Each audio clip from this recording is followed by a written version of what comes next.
And I was sharing it at lunch today. I love the way God can just surprise you at any moment. You can come to a meeting like this. You can be just listening to the radio in your car, and then all of a sudden God says something, and the Spirit of God takes maybe just a phrase, just a lyric from a song, and you know that you've just heard from God. God's just said something, and I love the fact that we are all just one encounter with God away from the greatest walk with God we've ever had. You might be feeling like, it's been kind of coasting lately. I'm not maybe as on fire for God as I used to be. And then one encounter with God, and you might be red hot. It doesn't take much when you come face to face with God. And so I always like these opportunities because I don't always necessarily know the story of your story, where you've been, but I do know I've watched everywhere I've been around the world. I've watched God just take truth and just set people free. Jesus said in John 8:32, you'll know the truth, and the truth will set you free. And I'll tell you what, I don't know about you, but I see a lot of people in bondage today. Bondage to their past, to their fears, to lies, to things that they've been through in the past. And I watched, my dad used to say, every time he saw someone in bondage, to fear, whatever it might be, he would just ask God, what truth of God could set this person free? If they just knew this truth, they'd be set free. They wouldn't be in bondage anymore. And so I'm always, whenever I'm around people that seem to be struggling, I'm always asking myself, Lord, what truth do they need to hear? Not just hear it, but believe it, receive it. So what I thought I would do tonight with you is just share a little bit of a biblical journey that God took me through on the last 2 years with COVID. We've all been on a COVID journey, have we not? Whether we wanted to be or not. We all kind of caught by surprise. Rick Fisher, that works with me, in March of 2020, we actually had just flown back from Belgium. We were speaking in NATO bases in Belgium, and flew back, and we landed, turned on our phones, and found out that we had just been on the last Delta flight from Europe. They were shutting down flights from Europe that day. We'd kind of gotten on the last one. And then everything began just to shut down. And you were there, you saw it. I travel and speak for a living, and all of a sudden, just meeting after meeting was being canceled. I had over 90 meetings. Like this one was canceled twice. I was supposed to be here 2 different times for weather or storms or COVID or something, just canceled the meeting. And so, what I found with my life was there was a new normal where, I don't know about you, but I like to plan things. I like to know what the plan is. What's the schedule? Tell me, how to be prepared. And I don't know about you. Do any of you enjoy it when your plans get disrupted? And you get called, and I know you were planning on this, but that's not how it's going to be. And for a lot of folks, I'll tell you what, the last 2 years has been so stressful because life as they always knew it wasn't that way anymore. And for a lot of people, once they couldn't something as simple as being able to go to church on Sunday, and then all of a sudden you're not allowed to be going into the church building and meeting together, and has been so disruptive for a lot of people, just as a crisis. And so I suppose when that really struck me was last Christmas. We're kind of getting sort of out of COVID till Omicron came along. But last Christmas, I live in Atlanta, and I have 2 children that live. One son lives across the street from me, and he has my 2 oldest grandsons. And so I've got 2 7-year-old grandsons right across the street, see them all the time, it's great. I've got a daughter that lives nearby. Now she has 2 granddaughters for me. That's how I remember my kids now. It's by how many grandchildren they produce for me. And so 2 of my kids live nearby in Atlanta, and then I've got one son who used to live there, and he moved to Canada, out on Vancouver Island, right on the west coast in Victoria. And he had 3 of my grandkids and was expecting his 4th. He had 3 boys. He's going to have his first daughter. You pray for that daughter. She's got 3 barbarian older brothers. But and the baby was due on January 8th. And so I actually had to speak in a meeting in Florida on January 8th. And so I'm doing some math, and I realized the mother has always delivered early. All of her kids have been 2 weeks to 4 weeks early. So I figure I'm safe. We'll go up on the 30th of December and kind of be there ready. I'm sure the baby will come early. We can be there to help and so on. So we work everything out. We book the flights. And Canada's really tough on COVID. It was really hard to get in across the border, but we've got everything worked out. I've done all my homework. It's all set. And so we're going to have Christmas with our other 2 kids, and then we'll have a couple of days to put away the Christmas decorations, and everything's worked out, just a perfect plan. I'm almost nervous anymore when I have a perfect plan because something's going to happen. And so on December 20th, 5 days before Christmas, it's my son in Canada. His youngest child at the time turned 3 that day. His name's Finley. And so we knew it was his birthday. We're looking forward to seeing him just in a week or so. And my son calls and says, on his 3rd birthday, Finley got really sick. He was having trouble breathing. He's 3 years old. Finally, they took him to emergency at the hospital. And while he's in emergency, he has a 30-minute seizure. And they have to put him on a ventilator. They've got tubes up both of his nostrils. They've got one going down his throat. He's on an IV. 3-year-old kid in intensive care on his birthday. And so we're kind of monitoring that. But the doctors said we can't get his fever down. We don't know why he had a seizure. We're concerned. And so 2 days later, they airlift him by helicopter to the mainland, to Vancouver, the big city on the mainland. Put him in an intensive care at a children's hospital. His mother's there too. The mother's expecting a child any moment. And now she's not even in her city where her husband lives. And she's in a strange city, strange hospital with a child that's in intensive care. And so my son messages me and says, Dad, is there any way you and Mom could get here sooner than the 30th? Could you get here quick? Because at any moment my son may have to get on a ferry, travel over to the mainland, be there to help his wife and his kids. So we change our plans. We decide to fly out on Christmas morning. Have any of you ever traveled on Christmas Day? I've heard it's not actually a bad day. We actually saved money going out that day because flights were cheaper, less crowded.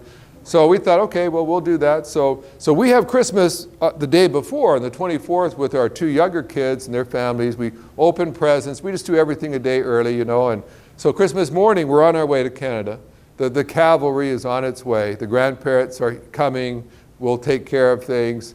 We get all the way to the Canadian border, going through Calgary, Alberta airport, and I get a message from my son that lives across the street from me. He said, Dad, we've all just tested positive for COVID. And that son was sitting right next to me through our whole Christmas dinner. His wife has COVID. She's right next to their kids. They think they got it from them. They were all there. We spent all day together. More than likely, we've definitely been exposed to it. And so we can't go see our son in Canada because he's got to go into intensive care. He's got to be there to be when his wife delivers his baby. So he can't be exposed to us. We don't know if we've got it or not. So instead of on Christmas Day, flying all day long, all the way up 2,800 miles, we've got to get in a motel and quarantine for 5 days. And so we're there, we're in the neighborhood, we can't be with them. Our plans are, and it was just like every time the phone rang, our plans had changed again. And so the next day, we're sitting in our motel, and my daughter back in Atlanta calls me and she's sobbing. And she's got a 2-year-old granddaughter. My oldest granddaughter is 2 years old. And she said all of a sudden this granddaughter had a seizure herself, a febrile seizure, and was raced to the hospital in an ambulance. So in 1 week, I've had 2 grandchildren, 2 and 3, taken by ambulance or helicopter to a hospital. And so you just start praying, saying, God, it just seemed like it's just getting worse and worse and worse. And there was a lot more to that story. They had one of the worst snowstorms hit the city, and we couldn't get out. For 2 days, all flights were canceled. I missed my meeting in Florida I was supposed to speak at. And on New Year's Eve, my daughter, the boy in intensive care up there, he's starting to breathe a little bit better. But now they can't get him back home. They can't. The helicopter is always busy with other crises. They can't fly him back to his home. They're going to fly him back to the same hospital, but at least he can go back to the one in his own home city. But there's never an available helicopter. And so New Year's Eve, it looks like they're going to spend New Year's Eve in the hospital on the mainland. And all of a sudden they tell my daughter-in-law, we're going to come and get you in 20 minutes. Get ready. We're bringing you home. We find out later, God is so amazing how he works. The helicopter pilot wasn't working on New Year's Eve. He wasn't supposed to be flying a helicopter. He was actually going to go to a party with his girlfriend. But he had a fight with his girlfriend. And his girlfriend was so upset that she said, I'm not going to go to a party with you. You're a jerk. I don't want to have anything to do with you. And so this guy, he's going to spend New Year's Eve alone because he just had a fight with his girlfriend. So he calls the hospital and says, do you still have that 3-year-old who needs to go back to... Wow. He said, I guess I'm available. I'd be willing to do that. And so because he had a fight with his girlfriend, my daughter-in-law and my grandchild get brought back to Victoria. They get into their hospital room about 10:30 that night, and at 3 o'clock in the morning, she goes into labor and has the baby. And so just barely makes it back in time, settled in a room, has the baby, but is back in her own city. And so New Year's Day is the first time we get to see this little 3-year-old that has caused us such consternation. He's finally back in the city where we are. And so, but now he's got a problem. The only way to keep him, he's been put into an induced coma for 2 weeks. He's 3 years old. Wow. For 2 weeks, he's just slept for 2 weeks, not knowing what's been going on. But the way they've done it is they've been giving him morphine. And now he's addicted to morphine. And they can't send him home because he's going through withdrawal now. And I tell you what, I had prayed about this year. I said, God, I really want 2022 to be the most fruitful, productive year of my life. I really want you to use me powerfully. I've got this trip and this right off the bat, and on the 8th of January, this big meeting in Florida, and all year long I'll be doing stuff. And that meeting gets canceled, and instead, my wife goes in the first day of the hospital just to spend the day with our grandson. And when I picked my wife up, she was a mess. She just said, I can't take it. She said, I love that little boy, but an hour or so before his next morphine shot, he'd just be shaking and emotional and writhing about, and you couldn't understand what he was saying, and it just devastated my wife. She said, I can't face that. I'm exhausted. I don't know what to do. So I said, I'll go in. And so for the next 3 days, the way I started 2022 was helping my 3-year-old kick his morphine habit. And I would just watch shows with him and just talk to him. And when he got off his IV, I'd walk him or push him around and carry him around the hospital. I thought that how I would start this year would be by speaking in conferences and doing important things. God said, no, you're going to just watch Pixar movies with your 3-year-old grandson. And when he starts getting all emotional and distraught, you're gonna just be there for him. And you know what I realized with God? I would never have planned to start out my year doing something like that. But you know what? I found that when you're in step with Jesus, with the Spirit, you'll go to some hard places, but you'll realize that's right where you need to be. And you'll see God working. And what I want to do just for a few moments, there's a passage that God took me through, or two, that really through most of COVID has been the bedrock. And I'll tell you what, every time there's a crisis, every time there's a problem, my dad just taught me. If you're watching the news, I remember when 9/11 happened. And the next thing I know, I see my dad with the news on and his Bible in his hand saying, I know what the world says, but I want to know what God says. And he would say, I'm asking God to give me a word for what I'm seeing on the news. Oftentimes we only watch the news, we don't get the word from God. And so this is the passage that God gave me. And I just want to just highlight a few things. I'd encourage you, when you go home sometime, just read this when you have time to do that. I won't be able to unpack every verse here, but in Mark chapter 4, there's a powerful little story And I just want to highlight a couple things for you, and then maybe you'll have time to look at it later yourself. But Mark 4, beginning of verse 35, it says, on that day. And when you start a passage and it says on that day, what question do you need to ask about that? What day, right? On what day? And if you go back to the beginning of this chapter, Jesus is teaching by the Sea of Galilee. And he gets to the Sea of Galilee, and the crowd is so thick, they're all pressing upon him, that he actually gets in a boat. We assume it's probably Peter's boat. And they push off to shore. And now he's got a little bit of distance. So now he can teach without them just crowding around and crushing him. And all day long he teaches the crowd. And so all day long, the context is he's been teaching. And something I found with Jesus, if you watch how he does things with his disciples, he does three things with them over and over again. When he disciples his disciples, the first thing is he teaches them. So he'll teach them truths, and we in churches, we do that fairly well now. But the second thing he does is at a certain point he stops teaching them and he has them start practicing what he's taught. And so he'll send them out 2 by 2, or he'll say, now you go out there and do what I've just told you, practice it. So they'll go out and they'll practice what he taught, and then at a certain point they'll return to him and he will process with them what they experienced. So you went out and you tried doing what I taught you. Well, how'd it go? How did people respond? What problems did you have? And they'd process it. And then he'd teach them some more. And then he'd send them out again. He'd say, go practice. Our problem today is we're pretty good at preaching and teaching, but we don't ever ask our people to apply what they learn. And we never have them come back and say, hey, last week when we talked about being bold witnesses, did any of you go out and practice being a bold witness this week? And if you did, then let's talk about how it went, how you could do it better. And we don't do the second two. We just do the first thing. And so all we do is we fill people's heads with increasingly large amounts of information that they're not practicing anyway. So Jesus has taught, and then at a certain point, it says, when evening had come. So the day's done. You think, okay, now we're done. Now we've taught all day, now we get a break. And Mark is a great, by the way, over time I get different favorite gospels. And right now Mark's my favorite. It's the oldest, it's the original, it's shorter. People feel like it was written first. People believe Peter is the source of it. John Mark wrote it, but his source was Peter.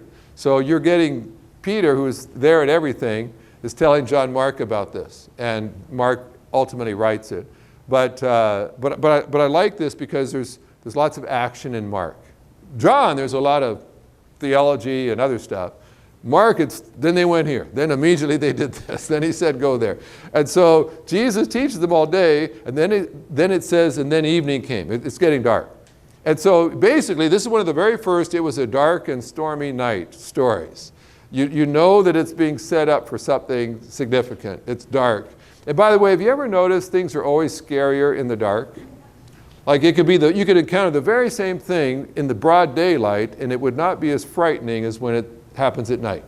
So if you're at your house and you hear a loud creak at 2 in the afternoon, you might think, wow, the floor joists are shifting. The hardwood floors are they're reacting to the barometric pressure that's going on.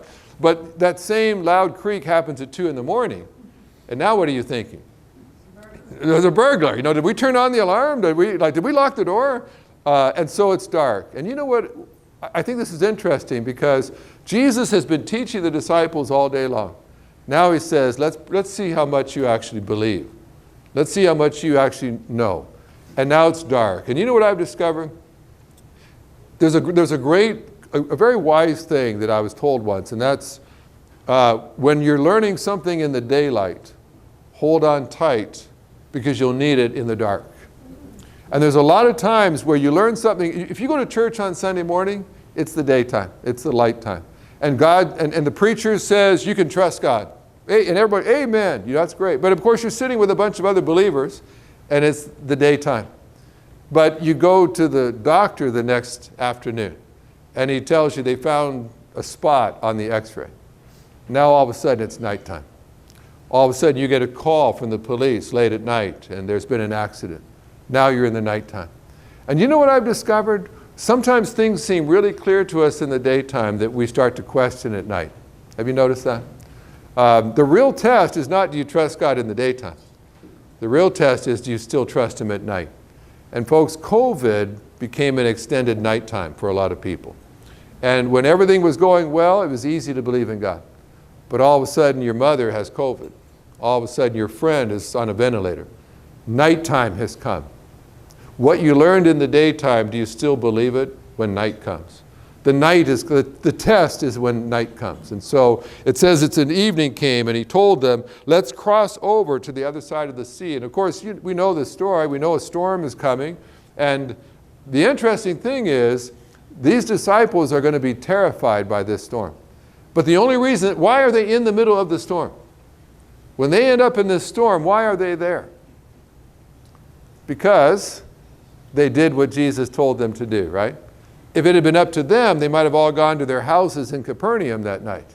But Jesus said, push off, let's go across this lake. Now these fishermen, they fished at night all the time. It wasn't unusual to do that. They're used to sailing at night. But the big debate is, did Jesus know that there was a storm brewing? I think He did. You know, now some people will say, well, He's human, right? He set His divinity aside, and so he's limited like everybody else. He's flesh and blood, but He's very close to the Holy Spirit, and the Holy Spirit seemed to always let Him know what was happening. I think that Jesus knew full well that if they did what He said, they'd sail straight into the most terrifying storm that they ever experienced. And you know what I found very confusing for a lot of Christians? It's when they do what they think God told them to do, and then they sail straight into a storm. I work with pastors. I'll be speaking to a bunch of pastors tomorrow in Covington. And I've had so many pastors come to me and say, hey, would you be willing to give my resume out to a church that needs a pastor? I'll say, well, aren't you serving as a pastor now? Well, yeah, but I want to move. Well, how long have you been in your church? Well, 8 months. You've only been there 8 months? You want to move? Why would you move so soon? Well, because when I got there, I discovered that there were a lot of problems here. They didn't tell me about those problems when they were soliciting me to come. But now I found this church has got a lot of problems. And I'll say, well, did you pray about this? Yeah. Did you feel like God wanted you to come to this church? Well, I did. Well, so why are you leaving? Well, because I just can't imagine God wanting me to come to a place with so many problems. I would say, well, don't you think He knew that those problems were there when He told you to come? But we can't get it in our head that God would actually ask us to do something that sailed our life right into a storm. I've had people that started a new job right before COVID hit. My son planted this church in Canada less than a year before COVID. And so he's trying to get this little congregation together, and then COVID strikes, and in Canada, they shut churches down for a year and a half. You couldn't meet for about a year and a half. They only stopped wearing masks in the service 2 Sundays ago. So, I mean, so he's like, and he said, you know what? He knows all the church planters in the area. And he said, Dad, so many church planters have just packed up and gone home. And they've all said, I would never have tried to start a church if I knew that COVID was going to shut everything down for 2 years. And I want to say, well, what they're saying is, Jesus couldn't have wanted me to sail my church planting boat into this storm. So I'm just going to quit. And I'll tell you what, I've known people that said, I feel like God wants us to give money to our church or to this mission cause. They give their money, and then the next week their transmission goes out in their car. And they're like, well, wait a minute, we need that money now. We must have made a mistake. Have you ever been there? Or maybe God said, you know what, you see that brother, that sister that's struggling? You need to go and tell them the truth. Tell them that you're concerned about them. There's problems there. And so you try to faithfully go and just lovingly tell your brother, hey, I'm concerned about you. And instead, they get really angry at you, and they say, I don't want to have anything to do with you. And you're like, boy, I must have got that wrong, because it didn't turn out, the way it's supposed to work is God tells you to do stuff, and when you do it, He blesses you, right? But not you do what God tells you, and then you sail right into a storm. That's not how it's supposed to work. And so here Jesus says, let's push off to shore. and they sail smack dab into the most terrifying storm they'll ever face in their life. And all they're doing is obeying God. They're not sinning. They're not disobeying. Their obedience put them into a storm. Don't let that confuse you when that happens. It will happen, as we'll see. Let me just mention a couple other things. It says something interesting. It says, and there were other boats with them. And I think the King James says there were other little boats sailing with them. And I'll tell you something. I've read this account many times. I had never seen that before. What other little boats? Like we know that Jesus is probably in Peter's boat, but why? You know, and you wonder sometimes, why does the Bible even mention something? Because you never hear about these boats again. It's just like this little reference. That wasn't the only boat, the one that Jesus was in. There were other boats sailing along too. Now we know that James and John, they had a family boat too. Maybe that was there. We know that there were women that followed along as well. We know there were other followers besides the 12. There might have been a little flotilla of boats. But you never hear about them again. Maybe they all didn't make it in the storm, because you never hear about them after this. They just pushed off with Jesus, and then no more mention. But sometimes I think it's really helpful just to ask yourself, so God, what my dad always said was, anytime you see something in the Bible, ask yourself, do I see that in me too? Where in my life is that? So if you see the power of God in the Bible, ask yourself, well, I see God's power in the Bible, but do I see his power in my life? When I see God's provision for a people in the Bible, you say, well, where is God providing for me? And so when I see little boats sailing along, one day during COVID, I just said, well, God, where are those? Do I have little boats sailing along my life? And as I prayed about it, God said, well, you do. And you know who some of those little boats are? They're your 3 kids. And 2 of my kids work for me. My oldest son is a church planter in Canada, but the next 2 work for us. And I've got a son-in-law that works for us. And I've got a nephew now that works for us.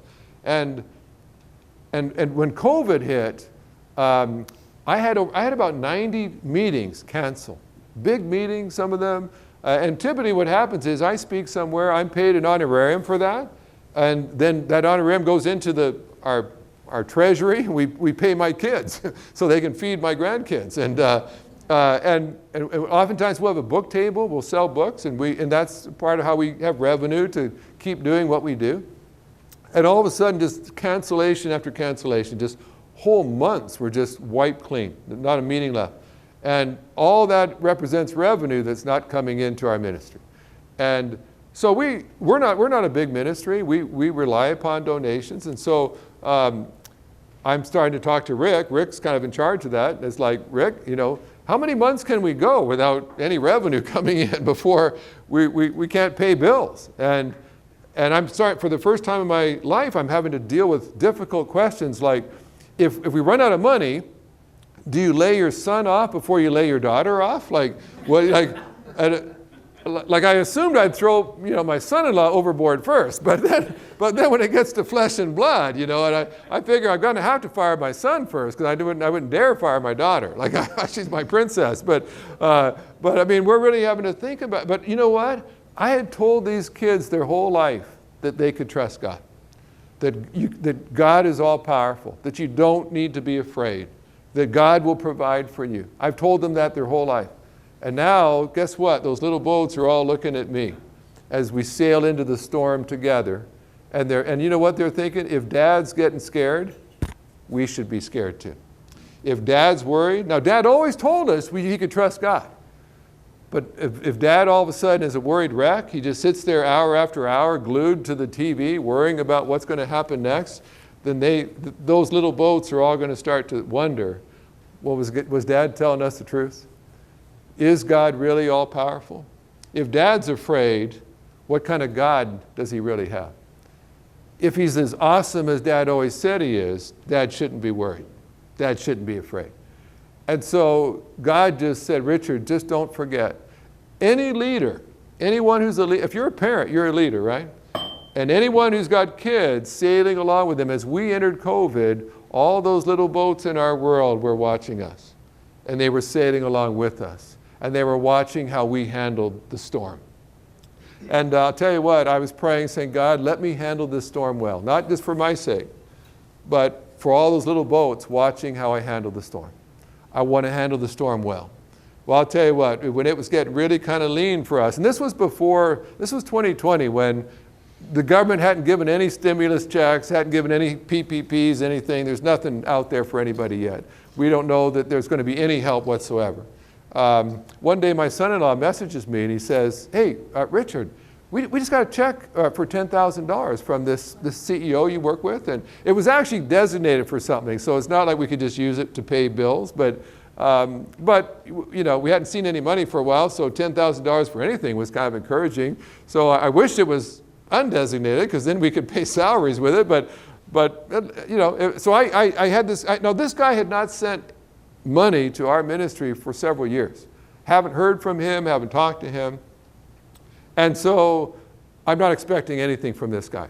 And out of the blue, $10,000 check. So I have his email. I emailed the man. I said, hey, listen, thank you for that. I said, things have been kind of lean around here lately, and I was just so blessed that you would think about us at this time. So thank you. That really encouraged me today, and it really meant a lot that you'd think of us in such a difficult time. Well, I get an email back within about 5 minutes. He says, $10,000? He said, I didn't intend to send you $10,000.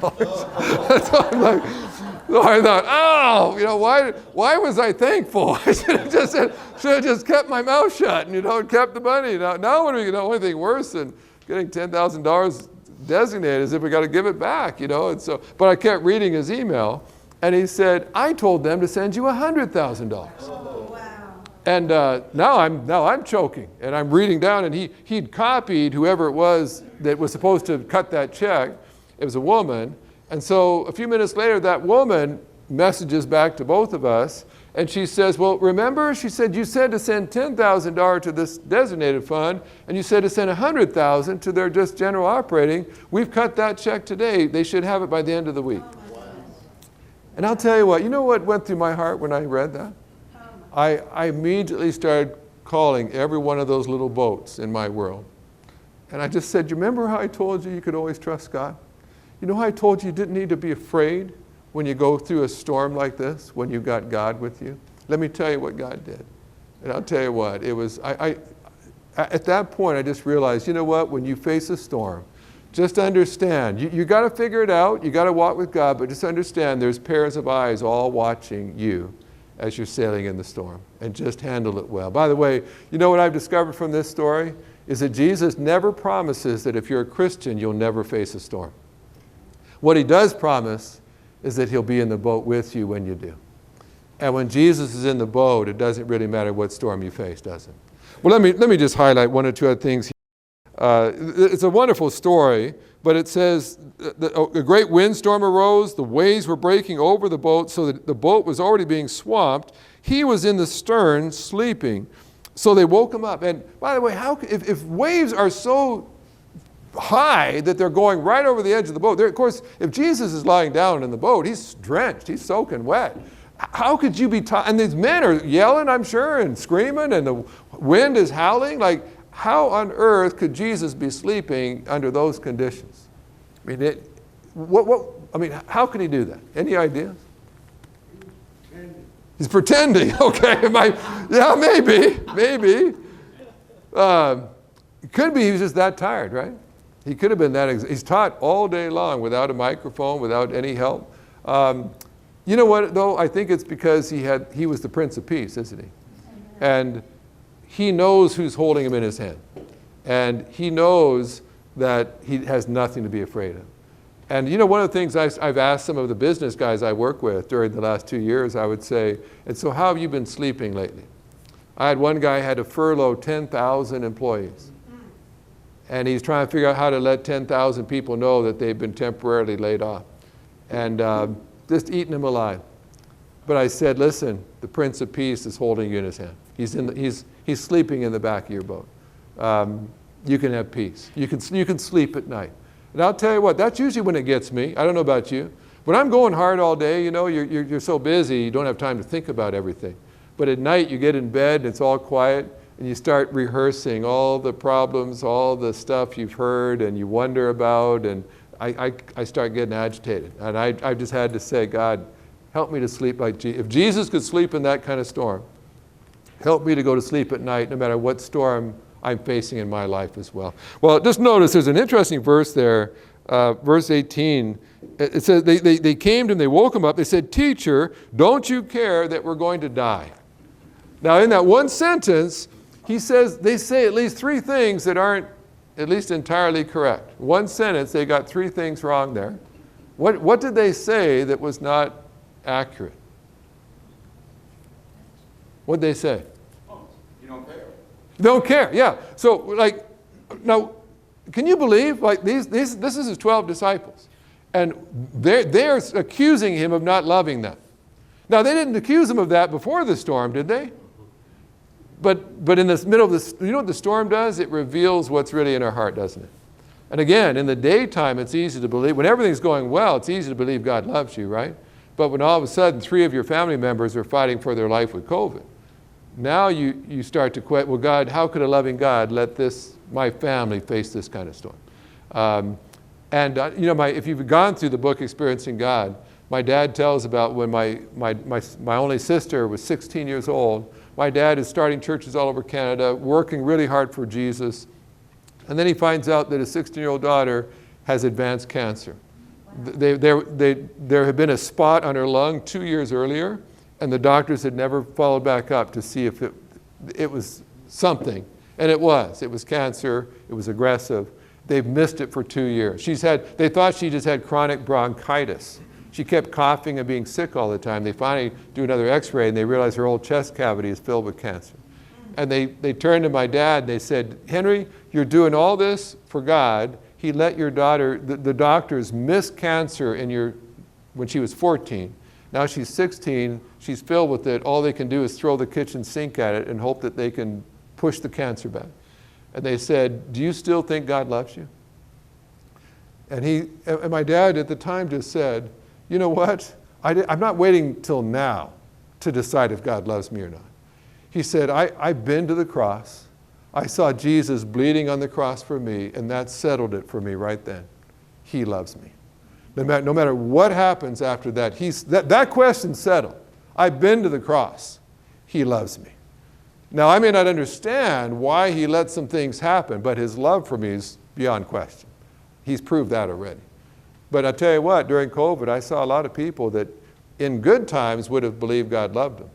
But they got in the storm, and all of a sudden, everything's on the table again. You sort of have to settle that one before you get into the storm. But so that was wrong. Do you love me? Of course he does. What else did they say that was not accurate? We're going to die, yeah. Now, of course, they had seen a panel of experts on 24-hour news all conclude that when you face a storm like that, there's no other way but to die. You're going to drown. But of course, what are they doing? How are they getting their information? They're looking at the wind and the waves, right? And they're concluding by looking at their circumstance, we're going to die. But my dad, talking about this in his book, Experiencing God, he said they thought they knew the truth because they looked at the wind and the waves. But truth was sleeping in the back of their boat. Amen. Jesus said he was the truth. He didn't say he would tell you the truth. He said, I am the truth. And you don't really know the truth until you've talked with him, until you've been in relationship with him. And I had a couple, I was speaking at the Billy Graham Cove at the training center. I'll be there next week again. And I was there 2 years or so ago, and this couple came up to me, and they were just really anxious, really worried. And I said, what's going on? And they started telling me all the problems in America and how concerned they were. And they were just troubled. They said, it's really affecting us. Finally, I said, listen, how many hours a day would you say you're watching 24-hour news right now? And they figured it out about 8 hours a day. When they got up, they turned on the news and until they left the house. When they got home at the end of the day, the news was on until they went to bed. And when they even got into bed, the news was still playing till they went to sleep and they turned off the light. So they said about 8 hours a day. I said, and so how many hours a day are you reading this right here? Amen. And they said, well, I guess about 15 minutes in our devotional time each morning. I said, so you're giving the world 8 hours a day to tell you what it thinks the truth is. And you're giving God 15 minutes a day for him to tell you what he thinks the truth is. I said, now I'm a doctor. I said, no, I'm not a doctor who can do anything. I've got a PhD. But I'm going to prescribe to you a prescription that you drastically reduce how much news you're watching. And you drastically increase how much of God's truth you're ingesting. Now, I'm not saying that watching the news is wrong. But I'm telling you, the news will just give you humanity's perspective, people's perspective. And if you watch their perspective on COVID, you know that they don't necessarily know what they're talking about, right? But God does. And so they thought they knew the truth, but they hadn't talked to Jesus about it yet. And that was their mistake. So they think they're going to die, they're not. They think he doesn't love them, he does. What other mistake in that sentence did they say? And this one's only half wrong. Well, they called him teacher. Yeah. And now he is their teacher, right? He's their rabbi. But he's much more. He's much more, exactly. You know, I've had some great teachers in my life. I've had a lot of schooling. When I was in the 6th grade, I had a beautiful teacher, Mrs. Epp, godly woman, very, very spiritual Christian, was very kind to me, the last kind teacher to me for a long time. Things went downhill after the 6th grade for me in school, but I'll tell you something. If I was on a sinking ship, having Mrs. Epp on the ship with me would not comfort me in the slightest. There's just times where teachers are good for what they do. But if your life's on the line, having a teacher aboard is not going to save you from drowning along with everybody else. Jesus was a lot more than a teacher. He was the Son of God. He was the Lord of the storm. He could speak a word and rebuke the storm. He had that kind of authority. And I'll tell you what, when a lot of church-going people entered COVID, they really were following a teacher, a good moral teacher with some good advice about living a good, wholesome life. And that was all good, but at a certain point they needed a lot more than a teacher. And you saw the people that lived as if, no, I don't have just a good moral teacher I follow. I have the Lord of the universe dwelling within me. Nothing I face is too difficult for him. For those church people who began living in fear, it was because they were following a teacher, not their Lord, the Lord God of the universe. And so they say 3 things wrong. So let me wrap up. Verse 39, it says, he got up and rebuked the wind. By the way, why does he get up? Like, this boat is tossing like this. Have you ever gotten up in a canoe? Stood in a canoe? Like, that's not wise, is it? Why would he stand up? Could he not just lie down in the boat and rebuke the storm from a lying down position? He didn't have to stand up. He had no more authority, did he? Standing up and lying down, right? So why does he stand up? Yeah, I think it's for those little boats, right? The people in the boat can all see what he's doing. They can hear what he's saying. But the people in the little boats farther away, they can't see. Can you imagine all of a sudden they see the storm, they see the waves, and all of a sudden people say, hey, look over there. Jesus is standing up. Look at him. What is he going to do? And all the eyes turn from the waves and the wind back to Jesus. You know what I suspect during COVID, there were times where Jesus wanted to stand up and say, get your eyes back on me. Hey, look over here. Turn off the TV. Quit just expressing all your opinions. Quit watching social media for a moment and look at me. Just get your eyes on me. And then he rebukes the wind, rebukes the storm. Notice what he says. He says, silence, be still. Now again, when I read stuff like this, I like to ask lots of questions. I get the be still part. Why does he tell the storm to be silent? Yeah. Well, the noise of the storm is one of the scariest parts of it. But he may be telling their spirit, their souls, to be silent and quit your worrying. Yeah. Yeah. Have you ever watched like a scary movie on TV? And I mean, you can see scary stuff. But if you turn the sound off, have you ever watched a scary movie when you turn the sound off? And you can't hear the footsteps creaking on the floor. You can't hear the heavy breathing. You can't hear the door creaking open. You can't hear the violins all playing, crescendo. Like, it's not nearly as scary, right? And I just feel like sometimes God was just trying to say, in COVID, you just need to go quiet for a minute. There's way too many sounds bombarding, too many anxious voices and experts all telling you what they think. Just get somewhere quiet with me And you'll realize when you silence all those voices, it's not nearly as frightening as it sounded with all the noise and all the hubbub. And he says, be still. And it says the wind ceased and there was a great calm.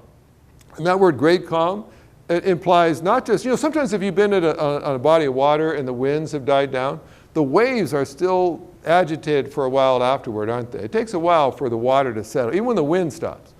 But this idea is, it's almost as if everything went perfectly still. I mean, when he brought calm, he doesn't just sort of settle it down a little. It says there was a great calm, an eerie calm. Things are so calm, so still, you just couldn't believe. Just moments ago, we were absolutely terrified. And I think you're right. I think he can speak that same calm into our soul as well, can't he? He doesn't just do it with water. He does that with people's souls. And he can do you know anybody who's needed Jesus to speak calm into their hearts and into their souls in the last little while? I've seen people and I've said, God, you need to do that to them too. There's a storm brewing inside them that needs to be calm. And so just notice at the end there, verse 40, it says, then they said to him, why are you afraid? Do you still have no faith? I tell you what, some of us have not handled ourselves all that well during COVID. And there's some people that Jesus might just want to ask, why were you afraid? Now, I'm not telling you, don't hear me say you should not be careful about, I'm not telling you to be foolish. I'm not saying you shouldn't take COVID seriously. I'm not saying that at all. I'm saying you should act wisely. You should be careful. But should you live in fear? No. You should not be living in fear. Fear does not come from God. Fear comes from someone else.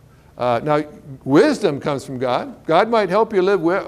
I've been traveling and speaking all through COVID. I've tried not to be foolish. I haven't gotten it yet, but I've been around lots of people that did have it. I've had to just trust God, but I just refused. Every time I was invited to go speak somewhere, even in the ravages, the worst of COVID, I always said yes. I always went. Tried to be careful, but I just said I'm not going to live my life in fear. Amen. All those little boats are watching me. I'm not going to live in fear. I'll live wisely. I'll live carefully. I'll wash my hands. I'll live with clean hands, but I'm not going to live in fear. And you know what Jesus said? Where does he trace fear from? He says, do you still not believe? It's a lack of faith.